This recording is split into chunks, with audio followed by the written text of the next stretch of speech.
मैं तो उनसे ये कहता हूँ कि तुम कृष्ण की पूजा करते हो, करो। मेरे सवाल का जवाब दे दो कि अगर तुम 52% हो 31 की जनगणना में और तुम छत्री भी रहे, छत्री वो लोग इसलिए भी कहते हैं क्योंकि उनके राजवंश रहे, तो हम एकदम शूद्र नहीं है, मान लिया नहीं है शूद्र, तो जज क्यों नहीं बने, वकील क्यों नहीं बने, प्रोफेसर क्यों नहीं बने, ये गंगा जल से क्यों धुलवाया उनका अखिलेश यादव का आवास।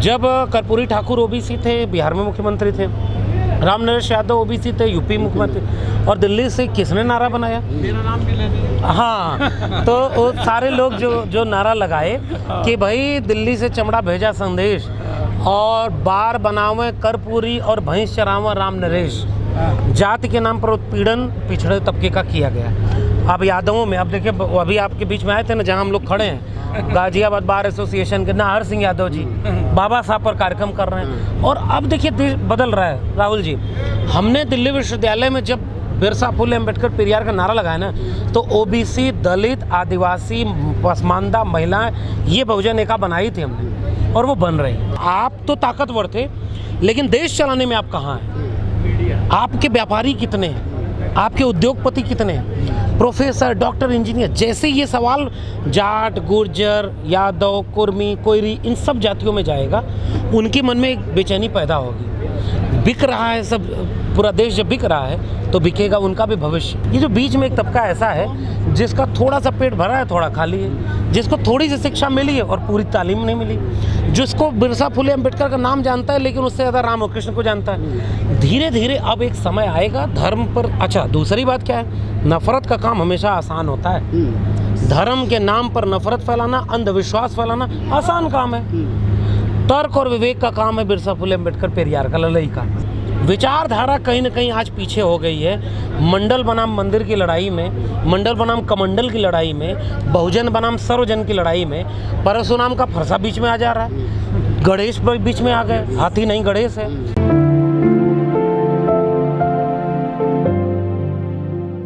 कौन से वाले यादव, ललई सिंह वाले यादव या कृष्ण जी वाले यादव, कौन से वाले यादव? नहीं, आपने मेरा परिचय जो दिया उसमें तय हो गया कि मैं तो ललई सिंह वाला। लेकिन ऐसा नहीं है कि बटे हुए हैं यादव। जानते हैं इस देश में जैसे दलितों में भी ऐसा नहीं है कि पूरे देश के 15% दलित एकदम बाबा साहब के सपनों का भारत बनाने पे लगे हैं। भाई इस समय देश के बहुत सारे दलित संघ की शाखाओं में भी जा रहे हैं, आदिवासी जा रहे हैं, और बीजेपी में भी है जी। वो जहाँ 2 अप्रैल का भारत बंद करना पड़ा, तो जितने लोग सत्ता में बैठे थे और जिसको कांशीराम कहते थे कि चमचा युग वाला आया है, तो ये जो चमचे बन के गए थे उनमें से कोई 2 अप्रैल के भारत बंद में सड़क पर नहीं था। 5 मार्च का भारत बंद जो रोस्टर पर हुआ था उस पर कोई नहीं आया, वो तो सत्ता के लोग थे। हमारा कहना ये है कि हमें जो बिरसा फुले अम्बेडकर पेरियार की विरासत है, ललई सिंह यादव की, चंद्रिका प्रसाद जिज्ञासु की, उसको धीरे धीरे लोगों तक ले जाना है। क्योंकि धर्म तो इस देश में बहुत पहले से बहुत तरीके से फैलाया गया, तो जितने ओबीसी हैं, चूँकि ओबीसी की संख्या ज़्यादा है, तो इसलिए जब ओबीसी और कल्चरली उतना साउंड उस तरह से इसलिए नहीं रहा क्योंकि वो वंचना नहीं झेला। ओबीसी समाज जो वंचना दलित समाज और आदिवासी समाज झेला, उतना ओबीसी को नहीं झेलना पड़ा। इसलिए धीरे धीरे एक सांस्कृतिजाइजेशन का प्रोसेस आएगा। धीरे धीरे बाबा साहब को भी इस देश में लागू करने में, किताबें छापने में, जन आंदोलन का चेहरा बनाने में 40 साल लगे। 1950 में भारत आज़ाद हुआ, 1980 के आसपास पहली बार पब्लिकेशन आया उनका, समग्र प्रकाशन। 90 में भारत रत्न बिना जन आंदोलनों में मान्यवर कांशीराम लेकर के पूरे भारत में खड़े हुए। 50 साल तो वहाँ लगा, थोड़ा यहाँ लगेगा। ललई सिंह यादव भी आएंगे, चंद्रिका प्रसाद जिज्ञासु आएंगे, जगदेव बाबू आएंगे, रामस्वरूप वर्मा आएंगे, लोहिया आएंगे।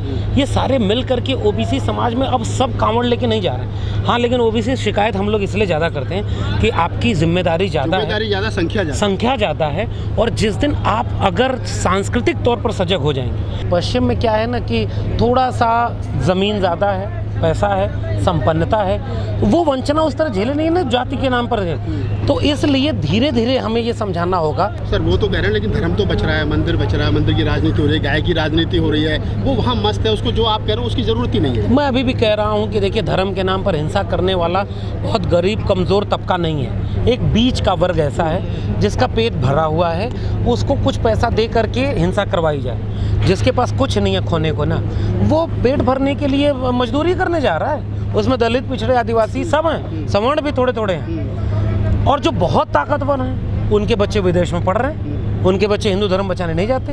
वो तलवार लेकर के मस्जिद पर अटैक करने के लिए बहुत ऊपर के वर्ग के, नीचे के वर्ग के लोग नहीं हैं। बहुजन राजनीति को कहाँ देखते हो? बहुजन राजनीति हाशिए पे है, बिल्कुल हाशिए पर नहीं है। चाहे तेजस्वी यादव हो बिहार में, चाहे यूपी में मायावती की बात कर लें, अखिलेश की बात कर लें, सब टुकड़ों में। देखिए, मैं बचता हूँ इन लोगों पर टिप्पणी करने से, नेताओं पर, क्योंकि मैं जब कहता हूँ कि नेताओं पर टिप्पणी क्यों नहीं कर रहा हूँ, तो बाबा साहब अपने जीवन में ढंग से कोई चुनाव जीत नहीं पाए थे। तो इसका मतलब ये नहीं कि बाबा साहब क्या थे, इसको आप नहीं समझेंगे। लोहिया उस तरह के कोई पॉपुलर लीडर नहीं थे, एक आध दो बार चुनाव जीते, फिर तो उनकी पार्टी का क्या हश्र हुआ। राजनीति एक बात है, सत्ता मिले आपको। 90 के बाद इस देश के बहुत बड़ी आबादी पर सत्ता में आए ये लोग, यूपी बिहार दोनों जगह बहुत बदलाव भी किया, अच्छा काम किया। ये गोडसे गोलवलकर हेडगवार सब हार गए, तो ये कुछ दिन की सत्ता मिली है। हम आप सब लोग हैं ना, ये बार एसोसिएशन वालों को कहा कि कार्यक्रम नहीं करने देंगे, यहाँ करा लिया।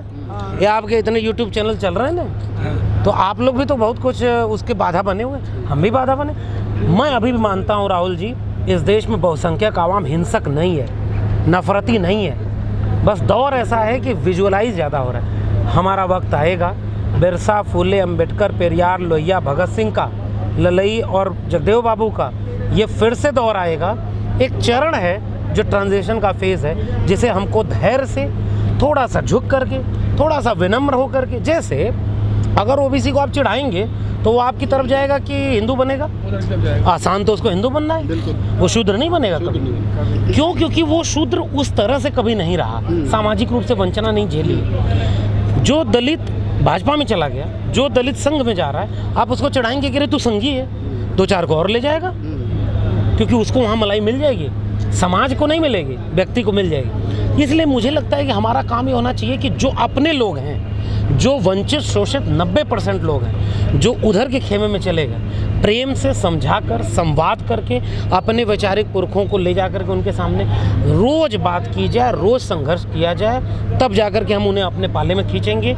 धीरे धीरे हम अपना वंचितों शोषितों का भारत जरूर बना लेंगे। देश में युवा जो हाथ में फरसा लेके घूम रहा है, जो नफरत दिमाग मन मस्तिष्क में लेके घूम रहा है, क्या कोई ऐसा संदेश हो सकता है लक्ष्मण यादव की तरफ से कि उसको फूले अम्बेडकरी बिरसा जो आप कह रहे हैं, उसको पढ़ने के लिए या उसको बताने के लिए मजबूर? मैं उससे महत्वपूर्ण संदेश दे रहा हूँ। छोड़ दो बिरसा, फूले अम्बेडकर को पढ़ना।